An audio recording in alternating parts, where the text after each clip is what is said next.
Əvvəllər gecə klublarının, qadın SCM-lərinin və digər belə şeylərin reklamı özlərinə diqqət cəlb etmə yolları qadınların bədənlərini göstərməsi yolu ilə olardı. Doğrusu, bunu etməyə Azərbaycanda qadın tapılmırdı. Utanırdılar, abır edirdilər.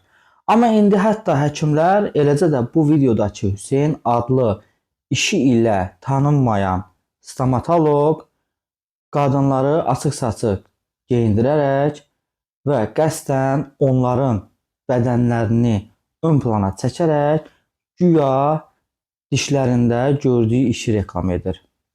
Hətta belə videoları sosial şəbəkələrdə pullu reklam edərək özünə güya müştəri yığır. Səhifəsində isə 46 izləyicisi var və hazır Instagram səhifəsi alıb, yəqin ki, özlərini belə yollarla güya yaxşı həkim kimi cəmiyyətə sıramaq istəyirlər. Vallah bu iş deyil.